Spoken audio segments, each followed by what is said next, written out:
All right, this is the Affordable and Fair Housing Partnership. It is Thursday, January 28th, and it is 6:06 p.m. Hi, everyone. Hi. Jamie, can you share the agenda, your screen? Give me a second. Or do you want me to?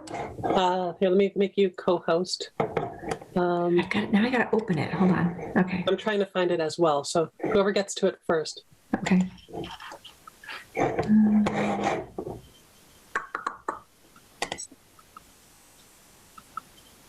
right, I have it. Okay. If you make me co-host, then I can share. You are already. Okay.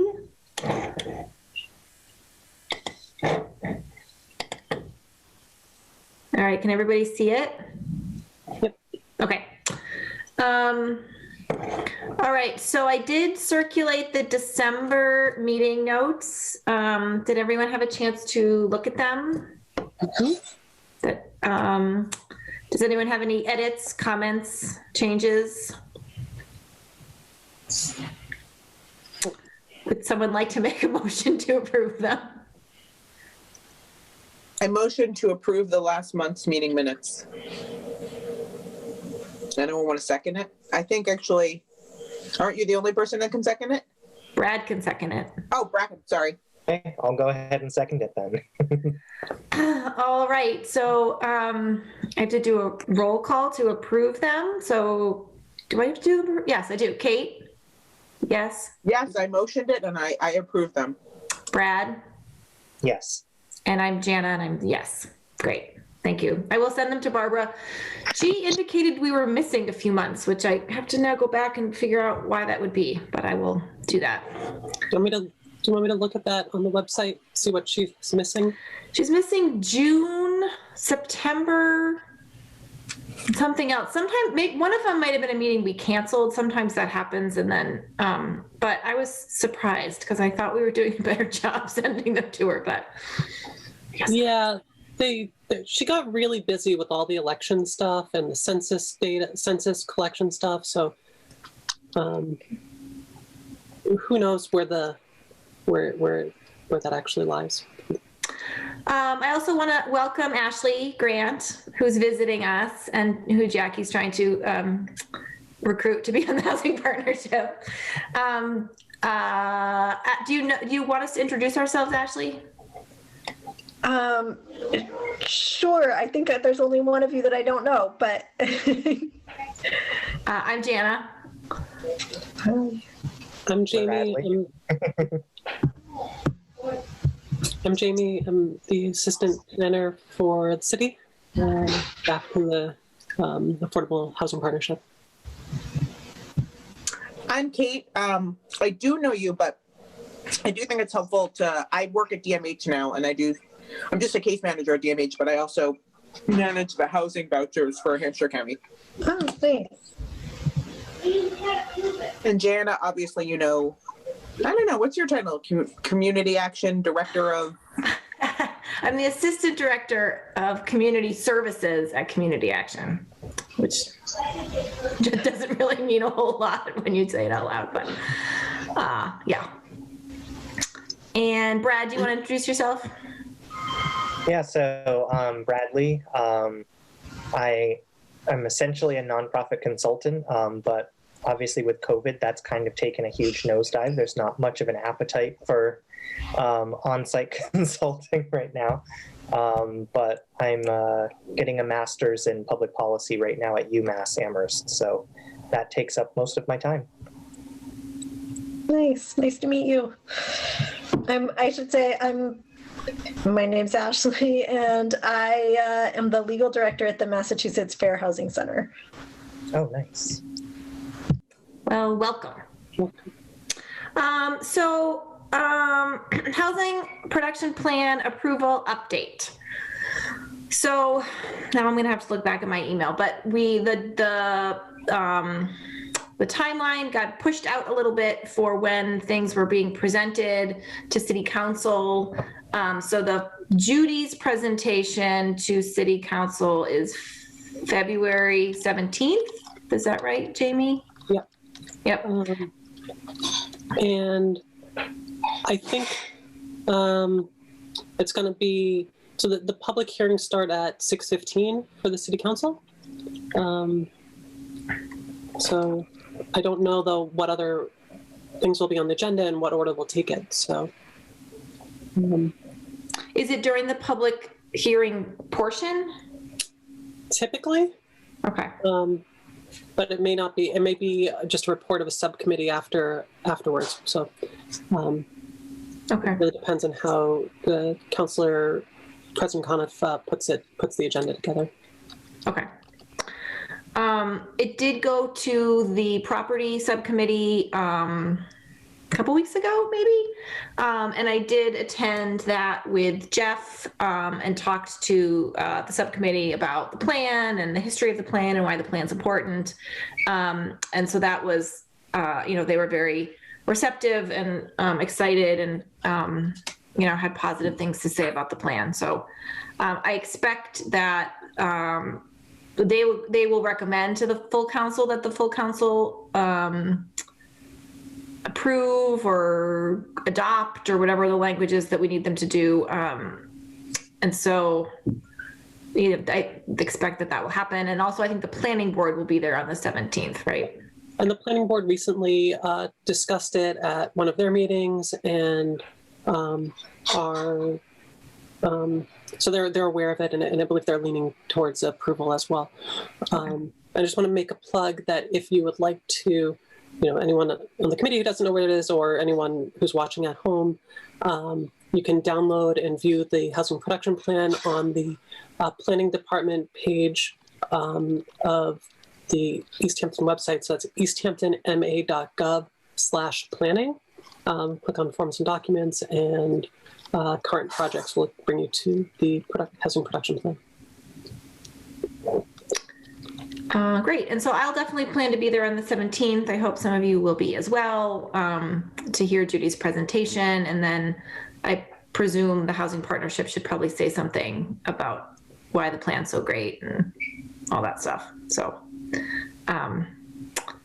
so please put that on your calendar. Any other questions about the plan?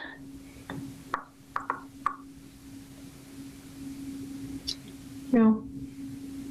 Even if you don't feel comfortable speaking to the city council during the hearing to show your support, it'd be good to just have you present on the Zoom with your name and housing partnership, in your name, so that way they can at least see that there are people in the audience who are supporting it. That's a great point. Okay, so that's plugging right along. So the next on the agenda is the Homelessness Solutions resource list that Kate and Yoshi put together, which I'm gonna stop sharing my screen for a second and then find it. So I have it up if you'd like me to put it up. Oh yeah, that'd be great. Can everyone see that, or is it too wide? I can see it. It's little. Oh, that's better. Yeah, there we go. That's better. Let me zoom in. Oops, too much.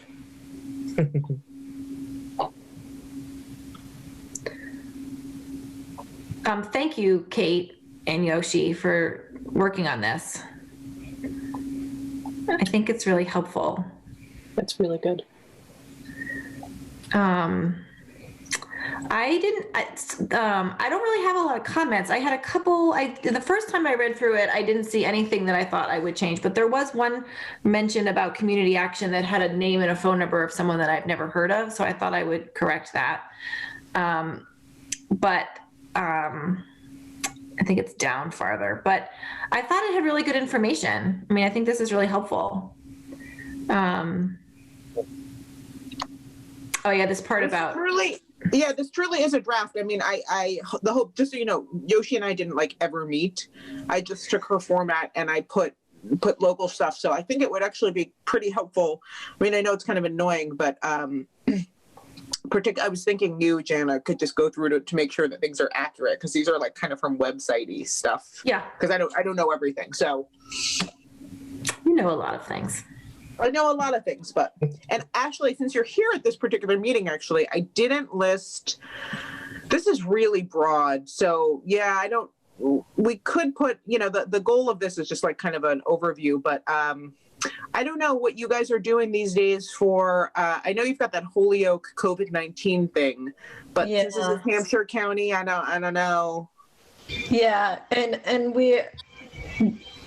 I think it probably doesn't make sense to put us on this because our capacity to take non-fair housing cases is so limited right now. But I thought there was something on here. If you keep scrolling,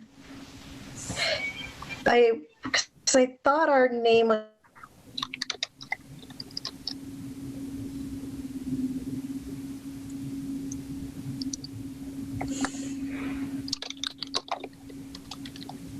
Oh, we can't hear you, Ashley. So limited to help just straight eviction cases.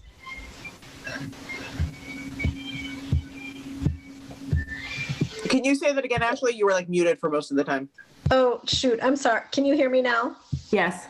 Our internet is horrible and just cuts out where suddenly I'm talking and no one can hear me. I was just going to say, our funding is so limited to do straight eviction cases right now. It's really just, at the moment, we really just have funding to do COVID-related evictions in Holyoke. So I don't think it makes sense to have us on a Hampshire County one right now, other than, for fair housing issues. But this is really a COVID-related thing, so. Okay. Jen, what was the person? Oh, so it's where it says if you've received a 48 hours notice, it says community action may be able to help you with, you were there, go keep going. Yep. I would just actually take out that whole part, like the whole bullet. Because we do have emergency solutions grant, but I would put it more up in like the prevention. We can't, if you've got a 48-hour notice to be removed by the sheriff, there's not much we're going to be able to do to stop that. So should we move that up to? Well, it does say community action has money for rent arrears and fuel assistance. So I think that I could add a couple more lines maybe under the call the helpline part, but it would go up on that. That's the phone number that people would call. Okay. So, and so Jamie, is there a place on the Easthampton website where this kind of stuff could live? Yeah, I was supposed to reach out to the mayor about that after the last meeting, and I did not. I'm sorry. No, it's fine. There are like a couple places where it could go, but there's nothing great on the website that's like, we have like links and resources, and then we have some like community pages, and there's news and announcements, but those get cycled through pretty quickly. Because there's like a COVID like scroll banner, but it goes directly to like it's like a state website. I think it's not like Easthampton COVID resources or anything. Yeah, I mean there is on the main page. So I'm going to switch screens. On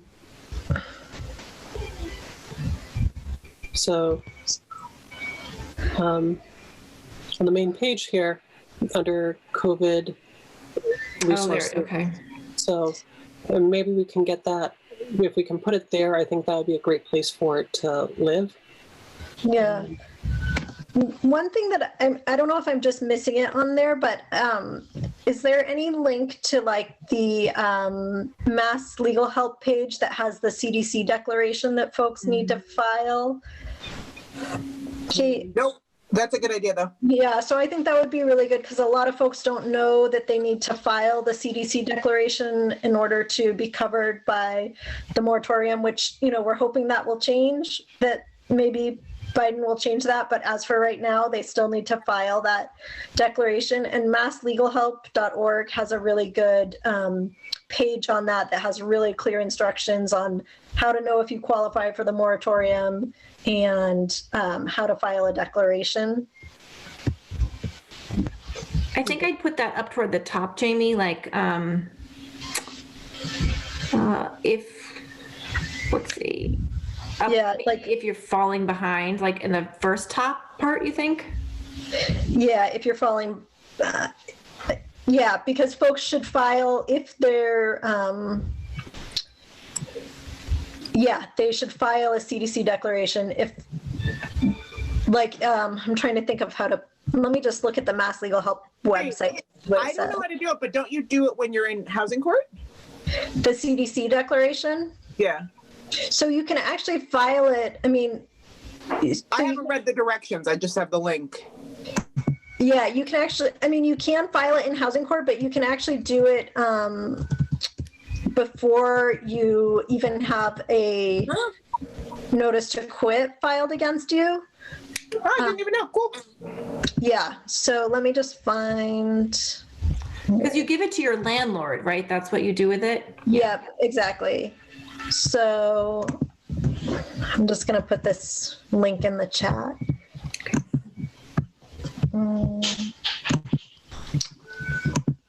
Is it this page?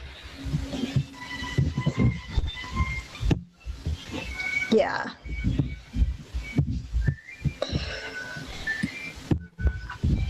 So maybe it could say something like, you may be protected from eviction by the National Eviction Moratorium. To get more information or to find out if how to be protected or to find out if you're covered, you can go to this webpage, something like that.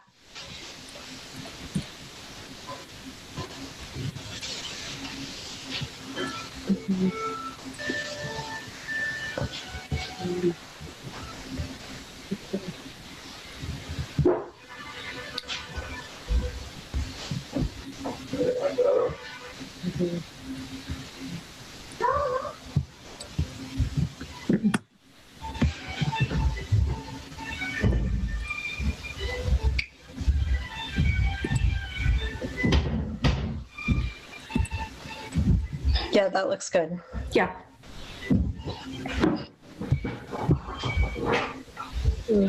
Missed this link.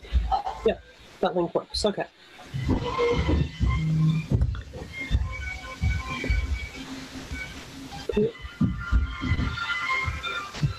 Any other comments on this? Should we go through it go through it again slowly? Or just scroll through it slowly?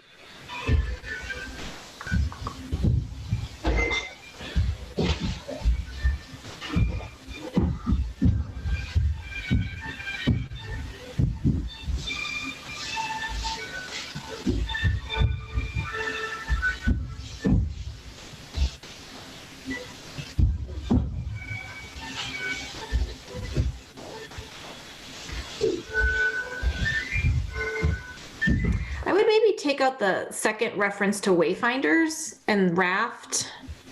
Also because you can't go there in person right now at 8:30 in the morning. All right.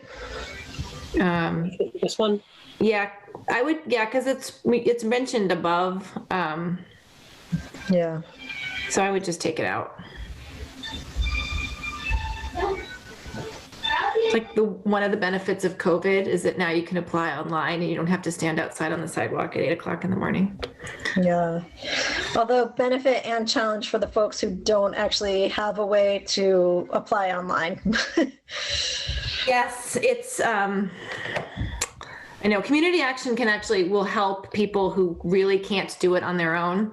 And we've now Wayfinders is actually added if you are a service provider. Yeah. You can do it and you can check, you don't have to sign. So removed the electronic signature piece, which was really challenging. Yeah, I don't know if you all talked to them about that because we talked to them about that too. We were like, wait, this is a problem. Well, they wanted help. They wanted people to help do the applications. And so we went to do it and then we're like, well, they're not here. Right. How am I going to sign for them? Right. So that did get better, but it's a daunting application for sure. Yeah. And then it's a daunting process to figure out what's happened to your application once you've filed it. Yes.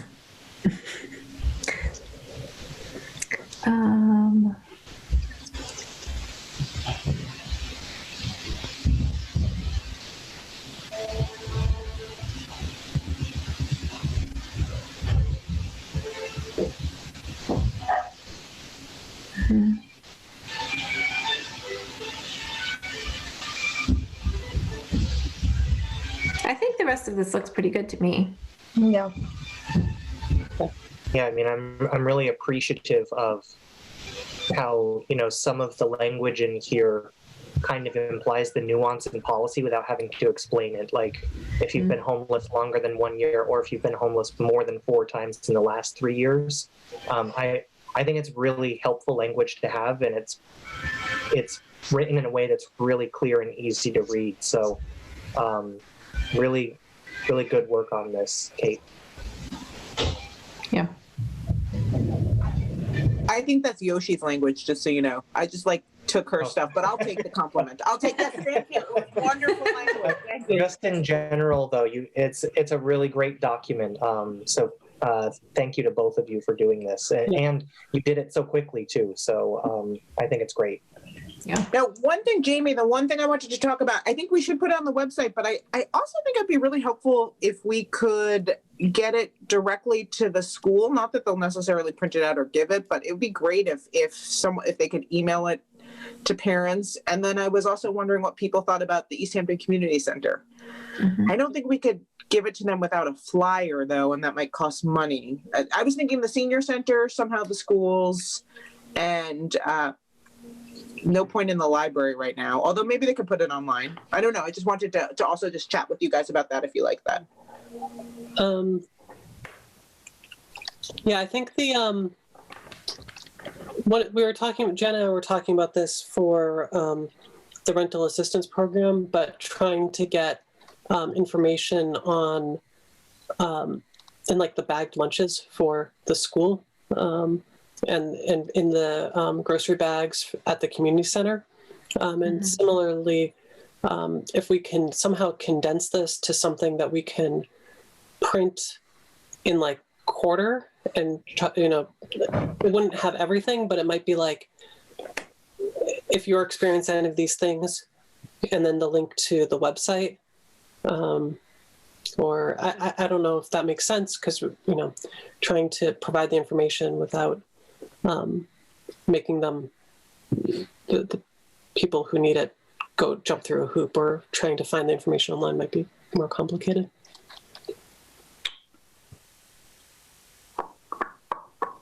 Right.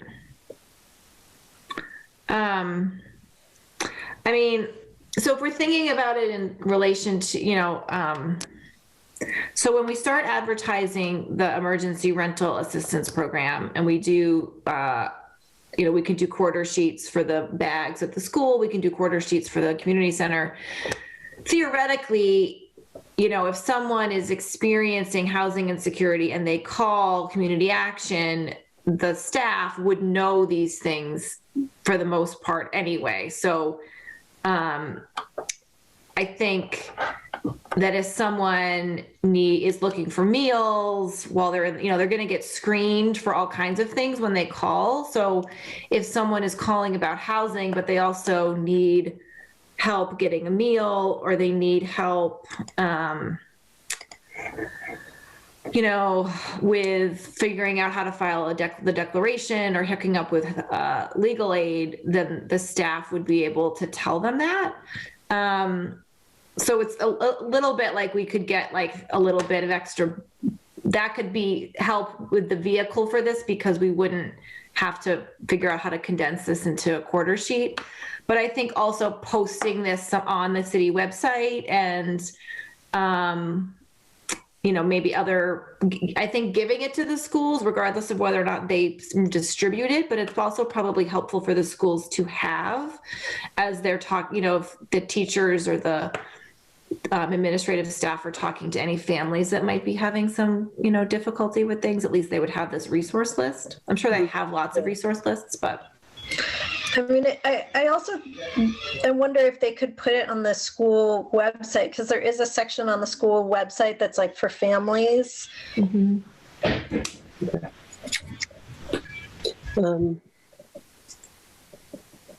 I will.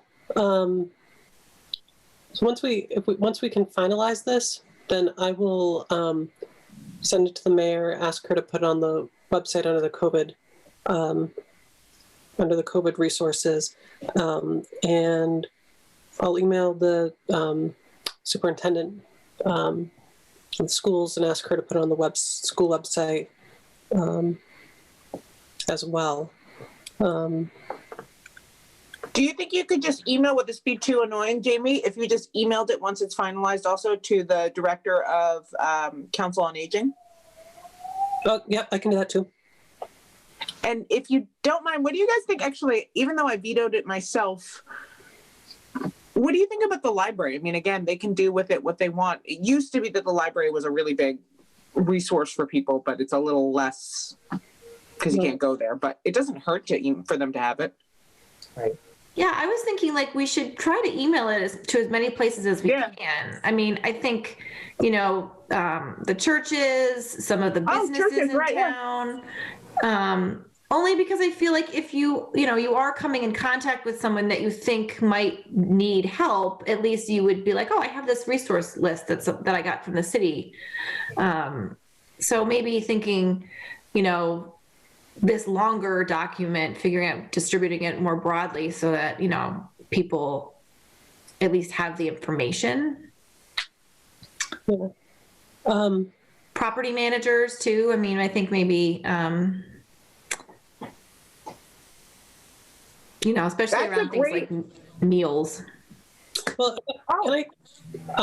if I can, I'll take on the city webpage, the school, Council on Aging Community Center, and the library. And then if other people have ideas about churches or other local resources, I don't have as good a, I don't know everyone at the churches or things like that. So it might be helpful if someone else wants to. I actually think the idea of the property managers, and I can work on this with Jackie because Jackie actually knows, I know Valley, my favorite landlord, whatever it is, I can't think of what it's called. I think there was actually a mass fair housing lawsuit against them, but Valley Real Estate? Yeah. Oh no, not Valley Real Estate. Oh, Valley Rent. Valley Property. Pine Valley? Valley. Maybe it's Pine Valley. Pine Valley. Oh. But I will work with Jackie on that because here's the other thing. Actually, I'll see if Jackie has the contacts because actually this might be a nice moment where we can reach out and be helpful to property managers, right? Because we're trying to get the money. I think of this as a positive thing for property managers. So it also might be a nice, I will work on the property managers with Jackie, and I'm only volunteering Jackie just because she knows the contact. So I can do the property manager stuff. I'm not so good with the churches. I don't really know the local churches. Okay. Does anyone? No. I mean, sure they're listed somewhere, right? Yeah, I guess yeah. Well, I mean, if I take off my housing partnership hat and put on my community action hat, as we're thinking about marketing for the rental assistance program, then we can come up with a list of various places in town that we think should know that information, and we can include churches on that potentially. Well, how about any of the local groups on Facebook? I'm thinking there's the Easthampton group page. There's the city's Facebook page. There's a community support. What's it called? The kids one? The one where the parents and the kids get together? No, it's like it's formed at the beginning of COVID. There was like a bunch of like neighbors doing Oh, things. yeah. Neighbors. I know what you're talking about, but did that last? I think that kind of fell apart. I was talking to someone the other day about it. Oh, really? I haven't been on to see if it's still there, and I don't recall what it was called. So, All right, I'm not on Facebook, so I'm terrible with this, but remember there was and I don't know, Ashley, I'm looking at you just because you have young kids. You know, there's the Easthampton parents, and actually, Hannah, I don't know how old your kids are, but there's like a group of parents that used to meet. It was like an Easthampton play group. What's that called? And are they doing anything? Oh, like, wasn't there something at the community center? Yeah. Yeah. It has a name. Yeah, it has a name. Okay. I can't, and they're probably not meeting anymore, so it's not that relevant. So, yeah, it's like the version of the Northampton, but it's in Easthampton. I can't think of what it's called. Yeah, the like East. Yeah, I don't know. I always wanted to go, but I work, and so I can't go. So I'm like, Right. oh. I mean, there's the Easthampton Parents Facebook page, which I'm a member of, so I suppose I could post something. And then I always like the good news, the Easthampton Good News 10271, because I feel like it's very regulated and very like happy. And the Easthampton Mass Group page, I think, I just feel like we have to be prepared about what comments we will get when we post something on it. So it has to be worth it, I think. It can get a little spicy over there. It's a little spicy. I'm not on Facebook, so I don't know about that, but that sounds kind of terrifying to me.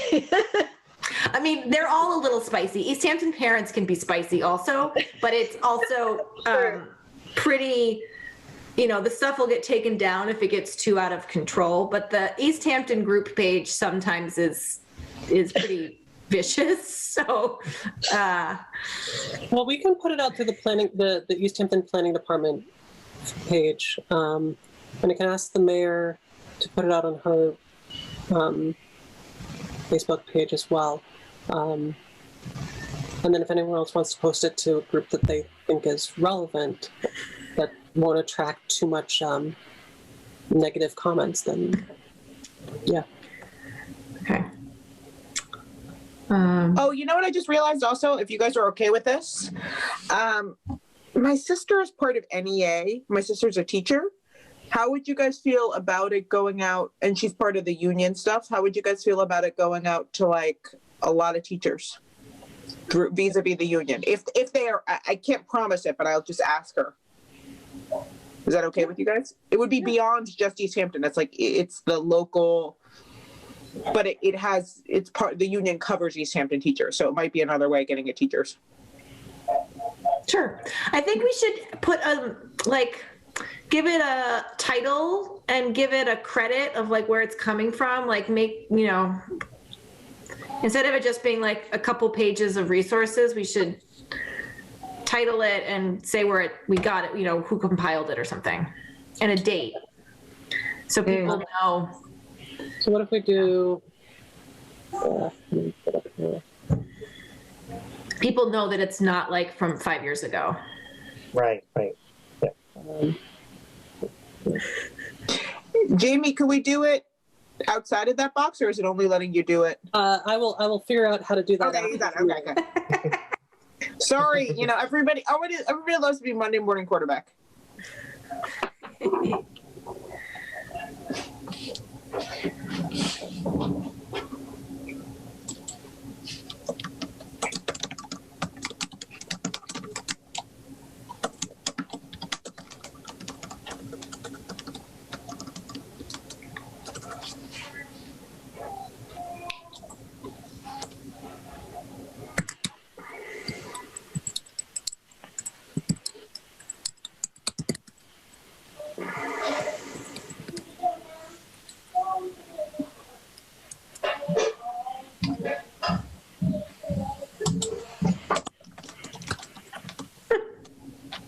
While just watching Jamie type. Sorry. You don't have to make it perfect right now.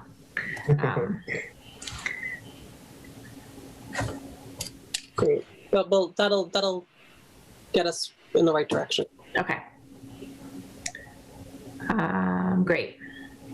So will you send that back to I will I will mess around with it a little bit to try to get it to fit on 2 pages, adding the title and date, and then if we are substantially okay with it, then I'll PDF it and send it back to the group, and then we can try to get the places that we've already talked about. Okay, great.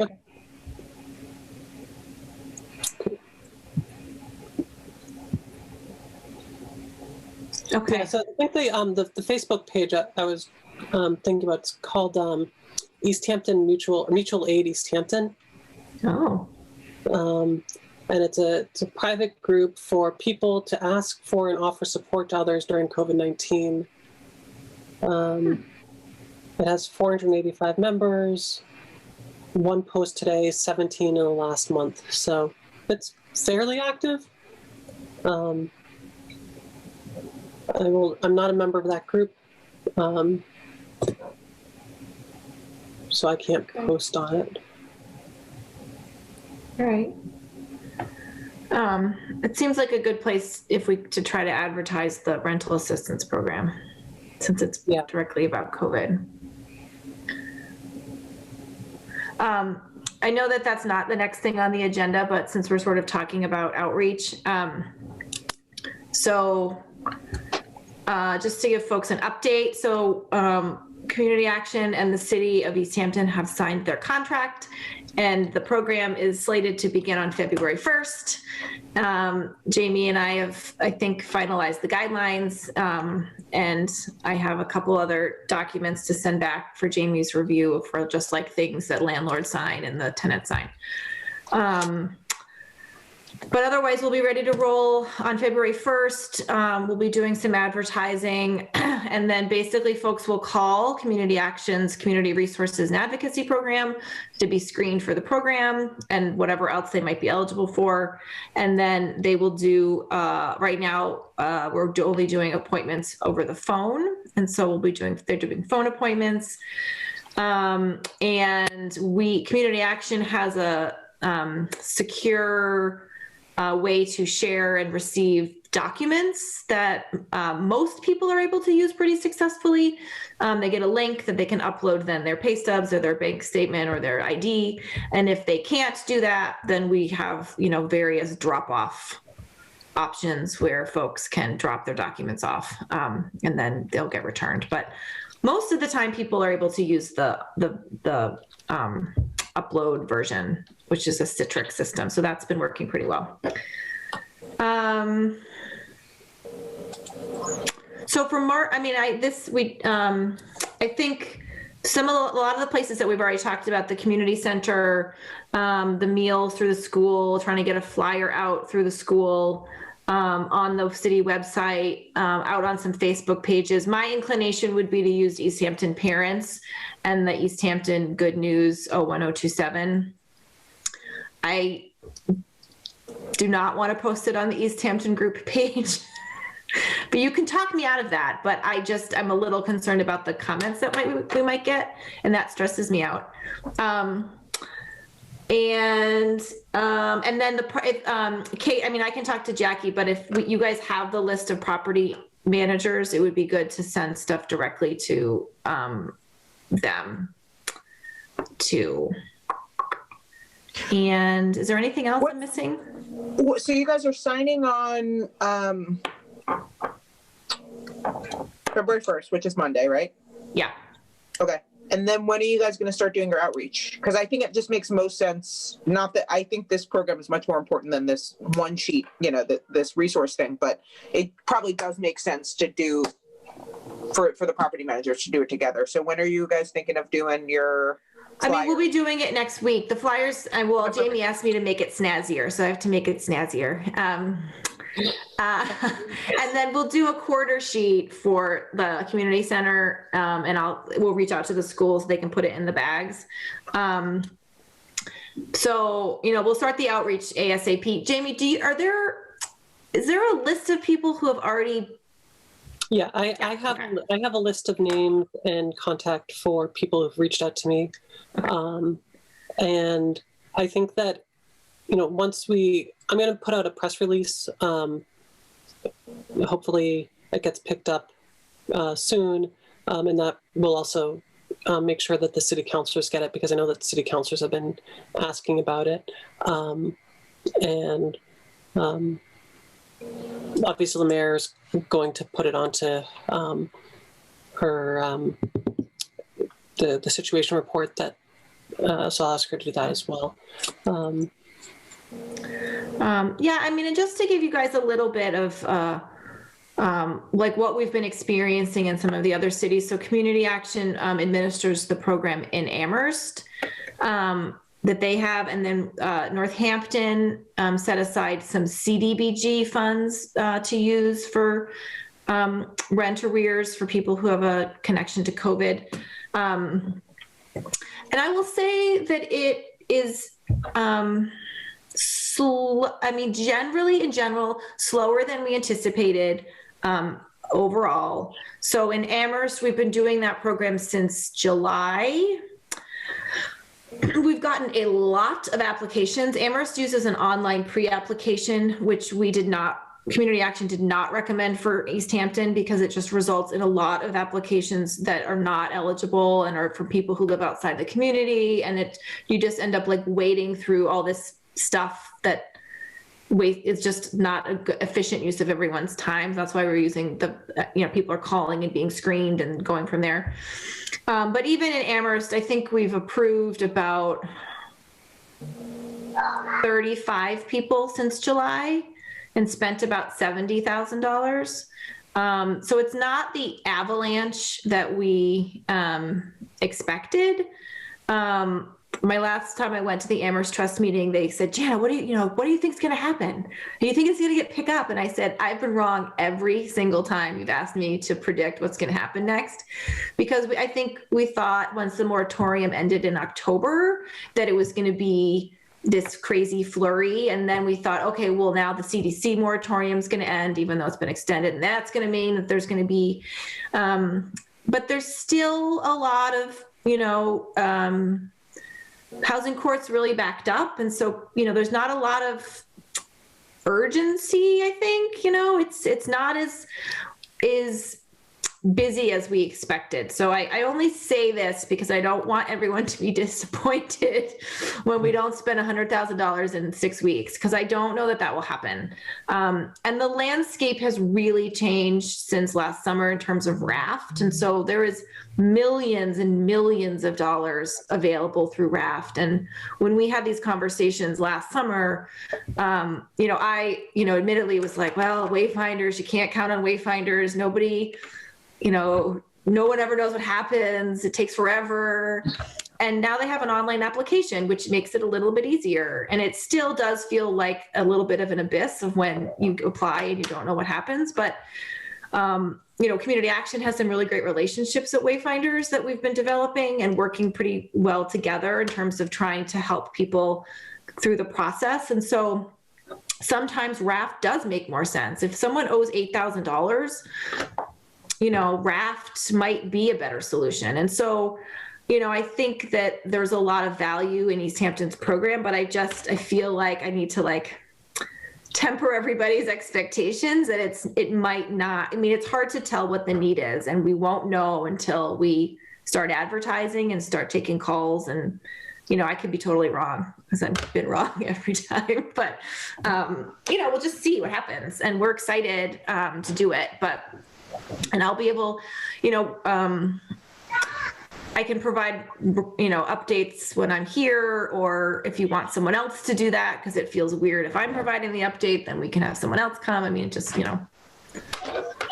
Jana, can I ask, what's the, one of the things, whoever was going to get it, how are you showing, are people having a hard time showing that it's a COVID related loss? How are you, what are you guys doing? Because that was my big, I was like, how is a program going to demonstrate that? Because you got your W-2, what are you doing? Is that a challenge? What are the biggest challenges, I guess, is what I'm asking.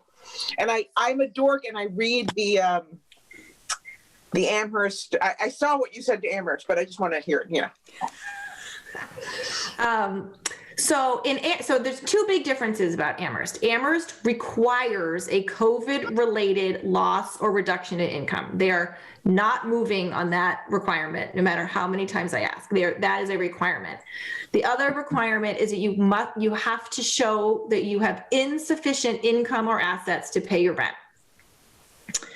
And so when Community Action proposed this to Easthampton, we asked for a negative impact due to COVID-19. So you did not have to show that you lost or reduced your income, because that is very difficult for people.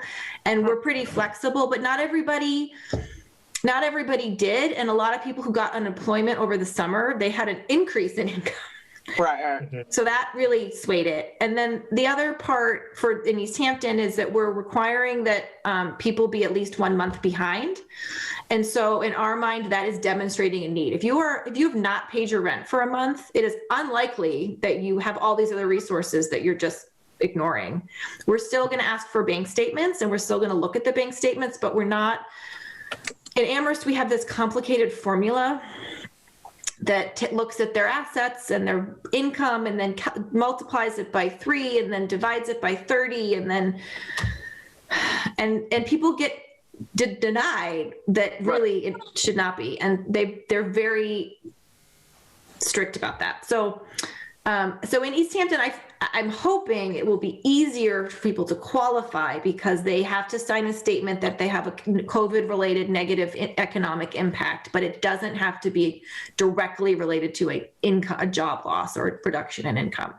So one of the things that Jenna had explained was that someone who had to go out and purchase additional internet bandwidth, or is now having a lot more meals that they're cooking at home, or there are a variety of reasons why someone might have the same income but not be able to pay their rent. And they're going to the Easthampton folks are going to do a budget, and so we'll be able to kind of get that level of detail with this. They'll do a budget with the staff so that we know what their expenses are.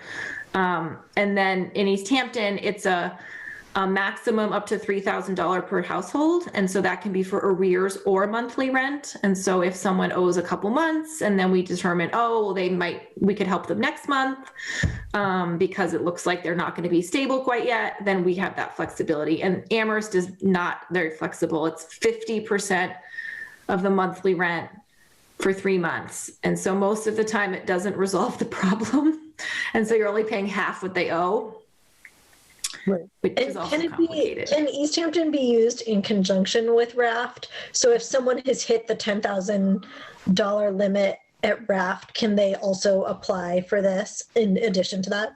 Yes. So they can't, we have to make sure that they're not double dip, they're not going to get Raft and Easthampton money for the same problem. Right. But I actually think that will probably be one of the, for someone who owes a lot of money, Easthampton money probably can be administered a little bit quicker. Like we might move faster than Raft. So maybe we can help them with, $3,000, but, it really looks like they're going to need more help. And then we're going to help them apply to Raft. And so then you can apply to Raft and get some more help. We're definitely seeing a lot of folks who haven't been able to pay rent since March. And I think in part because of the moratorium and everything's been slowed down, they're just now sort of getting notices to quit or getting brought to court, and they owe $15,000. So, we've seen a number of those. So I think that'll be great for those, for folks that need another source, and that it's all really going to rent. Yeah, and we've also seen Raft, for wayfinders particularly, that if the person's really unstable, they would rather pay monthly rent forward because that will help stabilize them. But if they owe arrears also, then that's where we've also been able to help. So we can pay the arrears, and then Raft can pay 6 months going forward. And so that combination is really helping to stabilize and making the landlord sort of happier, because then they get their arrears.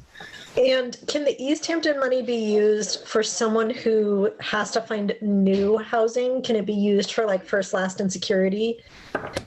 No. It cannot. Okay. But Raft could, and Community Action has some other funds. We have Emergency Solutions Grant Fund. So if the person's really at risk of homelessness, then we might be able to use that. Okay. So, I also point out that there is an income qualification in addition, so they must be at or below 100% AMI, in addition to all the other criteria. And that's the Community Preservation Act regulations.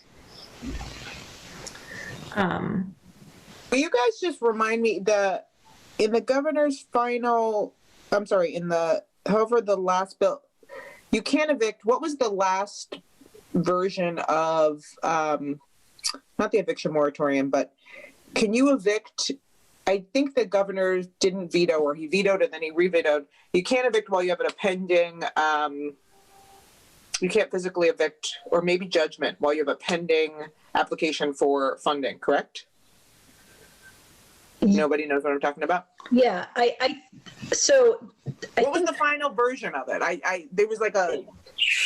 It just, it was a mess, and it just happened. I think it may be that you can't evict while there's Raft pending, but I'm not positive. I have to, but I heard about this, and I've been meaning to look it up, so I'll find out and tell you.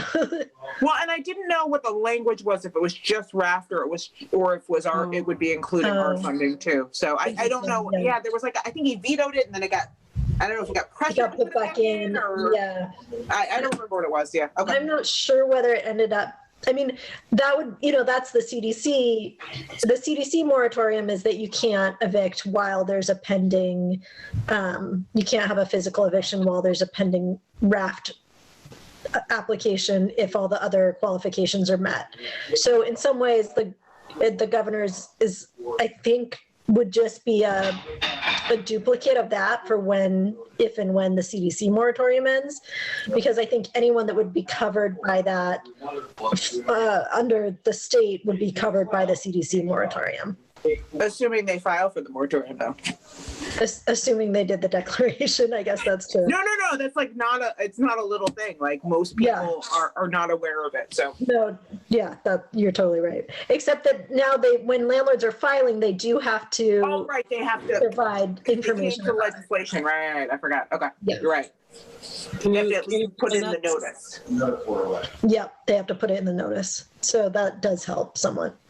Can you just explain what you just what that was about? What the wonky housing law stuff is? Yeah. So now currently when a landlord serves a notice to quit, they need to provide a notice in that saying that the person may qualify for the CDC moratorium and giving information about it. Oh. So that someone would then be able to do the declaration, presumably. Okay. That's good, because I know that there was, like, at the beginning of COVID, there were a lot of people being sort of pressured out without formally being like. Well, I think that's still a big problem. So, I know that my landlord threatens eviction for lots of things for no apparent reason, and there's really not much you can do other than just go like, well, I know that you can put that in, but they're not gonna. Yeah, I mean, we're also seeing a lot of landlords trying to get around it by serving no cause notices to quit. So being like, it's not about the money, I'm selling my place. Like, I can't tell you how many and it may be that more folks are selling because they're, worried they're not going to get rent, or they aren't getting rent, or whatever.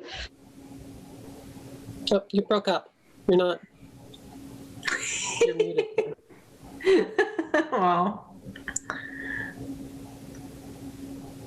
Ashley, how do you function in this new? This must be the most annoying thing known to man. I can't stand when this happens. Oh, all right, I'm back. Sorry. It's like, I know it comes back. It just takes like a minute and a half for like my system to, I don't know what. I've also heard a lot of landlords who are refusing to take Raft. And so, Oh, go ahead. Sorry. Well, I was just gonna say, I've heard that from legal aid, where the landlords are like, nope, we're done. We don't want it. We don't want to do it. We're not taking it. Yeah, I mean, our position on that is like that they can't refuse to take Raft because it's a receipt of public assistance that's covered under 151B. So if you have a case with really good facts with that, we will take it. I think the problem that's happening is where people aren't able to get where Raft won't cover the full amount. And then I think there's more of a basis for the landlord to say it's not going to cure. And so if it's not going to cure, why am I going to accept it? Because they'll still owe and, I'll still be able to. So I think that's a challenge. But where they can get Raft that will cover the full amount and the landlord's refusing to take it, call my office because we will take that case. We're looking for one with good facts to sort of push that through so folks know. Okay, that's great. Thank you. Any other questions about the rental assistance program or any other thoughts about outreach locations that we should add to our list that we haven't already talked about? No. Okay. All right. Well, we're hopefully I'll have another a more exciting update next month about maybe where we are with applications or I would say it takes about a month-ish for someone to basically for the checks to go to the landlord. So assuming the person provides all their documentation right away, we can get everything back from the landlord right away. It's about I would say it takes about 3 to 4 weeks. But usually it takes longer than that. Not everyone provides all their documentation right away. So I'll keep you posted. Thank you. The next thing on the agenda was something Kate asked me to add, which was the framework for an equitable COVID-19 homelessness response. I didn't ask you to add that. I don't even know what it is. You sent it to me and said, can you put this on the agenda? Oh. Wow. It was a handout. Let me look. Yeah, can you open it? I was so impressed with it. I was like, how wonderful is this? I totally forgot that I sent it to you. I was like, what great, this is so great. I thought you had come up with it. I was like, where did Janet get this from? No, I got it from you, silly. See, you're so great. That's probably why I thought it was so wonderful.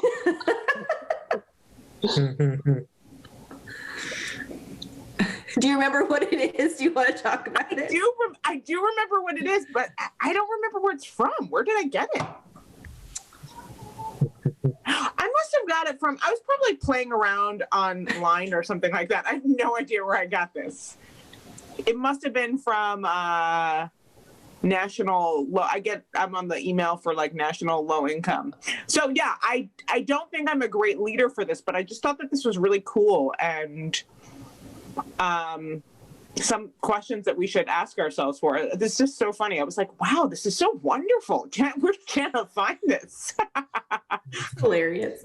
Well, I have to say, it was like 3 weeks ago that you sent it to me. It was a while ago. Yeah, I mean, my brain has already moved on behind it. Yeah, I just thought it was like a worthwhile thing to just look at to see if we're checking off those. I mean, this is what I thought when I looked at it again after I thought you sent it, Jenna. So I don't know. I mean, it might just make sense for, I don't know. How should we read it and talk about it? What do you think? We need to prioritizing helping people who are sheltered. I will be honest. I read this before thinking that Jana sent it out and was like so brilliant. I mean, the hard thing is that I like the structure, but it doesn't super apply to us in that I feel like this is when you have agency and we're kind of more of a, but we can look at it and think of how we could apply it. But, I feel like this is a helpful thing if you're community action. This is a helpful thing if you're service net. or you're. Yeah, it seems harder, but I still thought it was really helpful. But that's what, when I read it thinking that you sent it, I thought this is great, but I don't know how. But I think it's worth asking the questions. Maybe if we just read some of the questions out, or why don't I shut up and everyone can read it quietly? I would start again at the top. Okay.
So this reminds me, Kate, I don't know if you went to this, last year, the year before, must have been the year before, the network had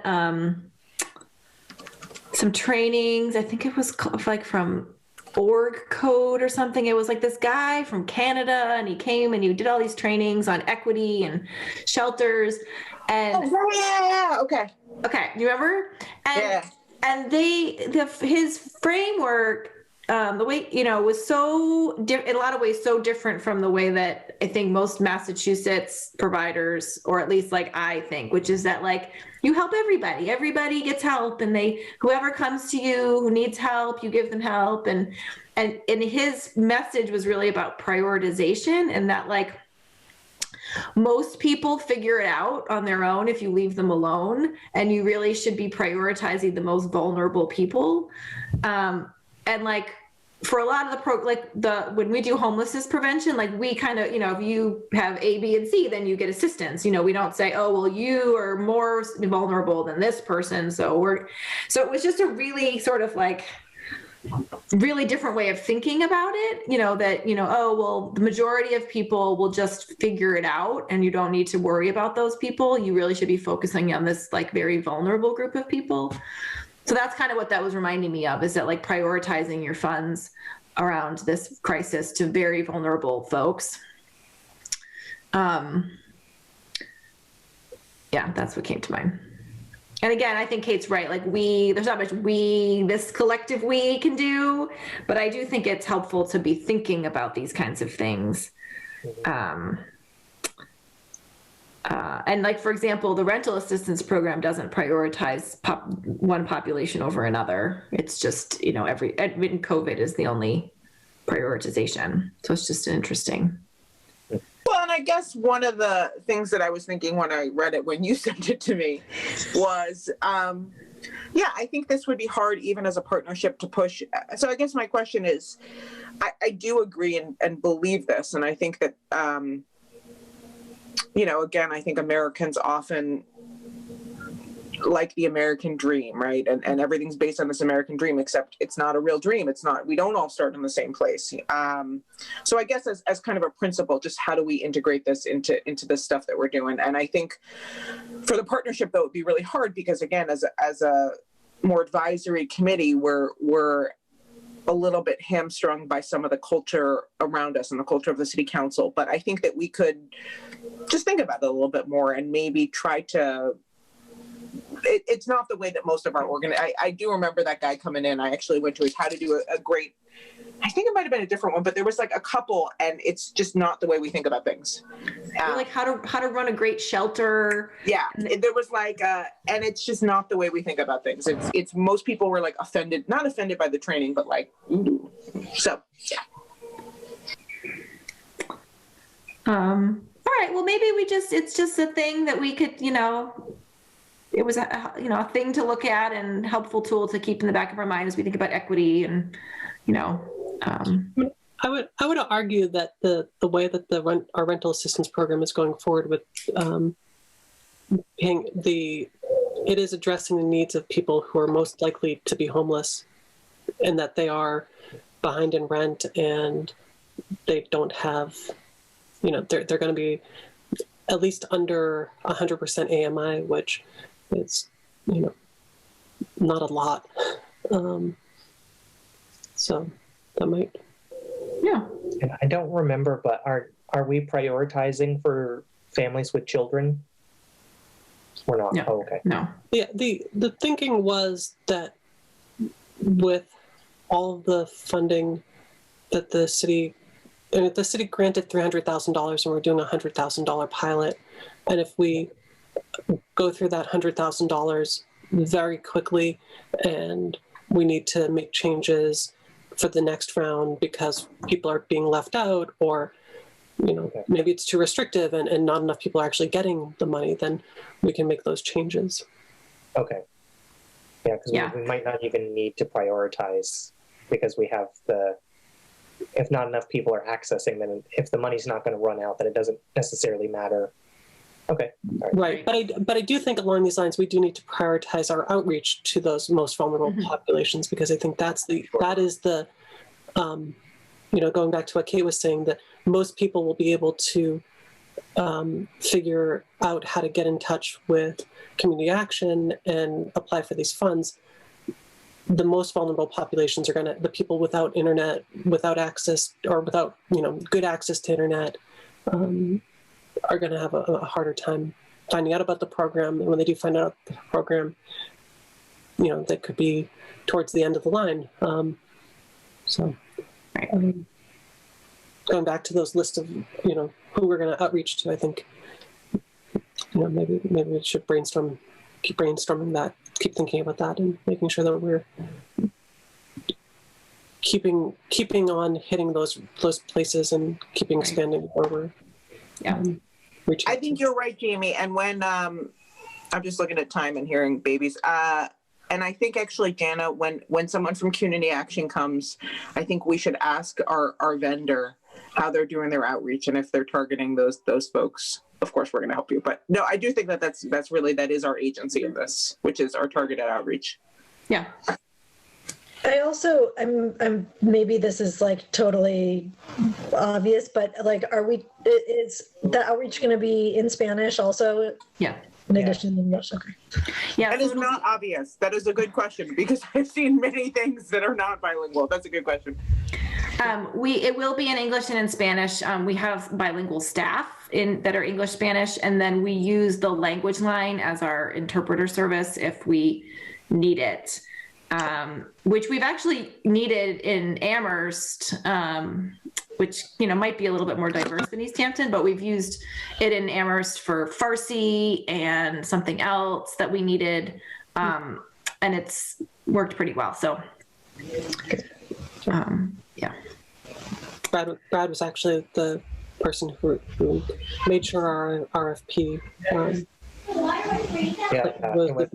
I had just come back from a training at Kappa where they were saying that like some communities had completely dropped the ball on that. And it was just, you know what I mean? It's just like a blind spot. And then once it was uncovered, they were like, how did we not do that? So, yeah. I will say Easthampton Public Schools has been doing a much better job lately. Like all of the emails are in English and in Spanish. Yeah, they've totally, like the superintendent is translating or is having her emails translated. I was really happy to see that. Same on Facebook as well. There was just that press statement that was put out, and then the second half of it was in Spanish. So I don't know. I take pride in knowing that our community is doing things like that. Even if the population is so much smaller compared to the whole, it doesn't hurt to have it there. So I think it's really great. Right. Well, and those folks are more vulnerable if they don't speak or read the language. So, okay. I don't know what else is on the agenda. I don't think anything. Let's see. Just updates. So I'll just say, so I've just finished up the the 40B CHAPA training. There was a bunch of sessions for those. And they were today they were doing a review of all of the amendments that were done to the 40A zoning laws. I don't know that that necessarily applies to us per se, but all the information from the presentations is on the CHAPA website. And I think it would be really helpful for the planning department and city council to have access to that information, because I know like one of the key provisions that changed is most policy votes around housing in the state now are simple majority and not supermajority. But there is the tiny caveat that if the policies that remain that require a supermajority vote, if they are coupled together in a bigger policy with other issues that only require a simple majority vote, the supermajority vote takes precedence, and if you don't get the full 60%, then the rest of those policies will fail, even if they only require the simple majority. So just a really kind of important nuance there to pay attention to, what policies you're trying to enact, and just knowing that that supermajority takes precedence. So to not couple those things together. Yeah. I only heard the beginning of today's session. I couldn't stay the whole time, but I thought that the one last week on the design guidelines was also really interesting. Yep. I wish that they had included not just Eastern Mass examples. I mean, it was about like Brookline, which is lovely, but pretty different than most of the state. But there was a whole thing on design guidelines, and there was like a document that they prepared that I assume is posted somewhere. But it was really interesting about working with 40B developers to really, really change the design of the buildings, like drastically, to get to be something that the community really wanted. And it was really kind of inspiring in a lot of ways.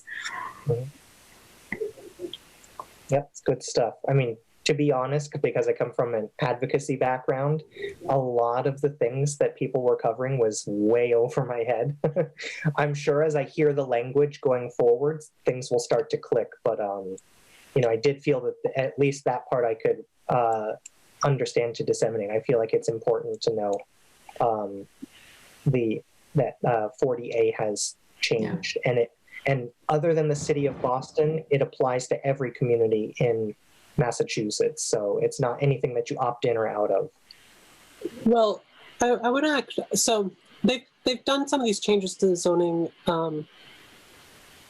Our zoning ordinance does a really good job of quoting the old enabling legislation. And so sometimes, even though the state legislation has changed, our zoning ordinance still references the old language, and so it's unclear to me from a legal perspective if the state lowers the bar, but Easthampton still keeps that bar higher, whether or not that falls under like the city's home rule abilities to like modify these things. So it would be good to know, Brad, if you can just forward me what you've learned, if there was a document or a page or something like that. Yeah, absolutely. Then we can make sure that our ordinance doesn't still say things that are no longer accurate. Okay, sure. Yeah, there's I know somewhere on the CHAPA website for that training they have all the slide decks. And I know when I see the slide deck based on its design, I'll know which one it's in, and then I can either forward the slide deck over to you, or I can just pull the links out directly and send them along. But I'll take a look at that. Either would be great. Thank you. Yep. Any other updates?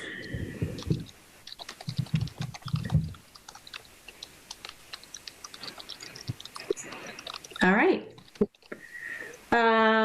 So The joint meeting of the city council and the planning department is February 17th at 6:15. And then our next meeting would be the 25th. So do we want to meet on the 25th, even if we've just gone to the city council meeting?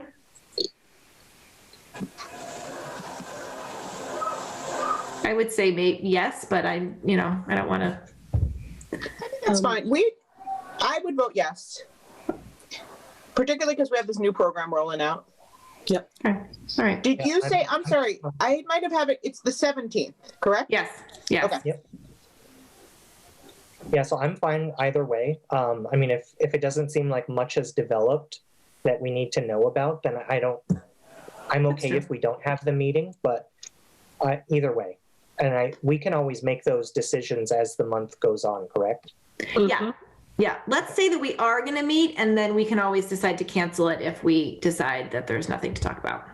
Okay.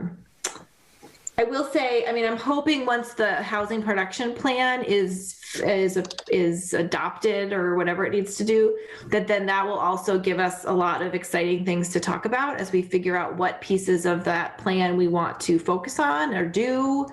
I will say that at the property subcommittee, Counselor Peak, who actually I don't think is a member of the subcommittee, but was actually present during the meeting, really urges the housing partnership and the planning department to come to city council if there's things that we want to do, parts of the plan that we actually want to move forward, that the council is really interested in working on affordable housing and really interested in, looking at changes. So, and that hasn't always been true, in the many years that I've lived here. So I think that we should really think about, what are some things that we really think we could actually do, and then, work with Jamie and the planning department and potentially city council to try to propose some things. So I think it'll give us a lot to work on this year.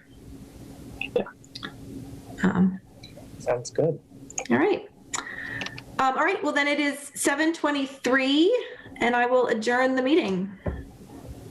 Awesome. All right, thank you. Next meeting, February 25th. Yes, at 6:00.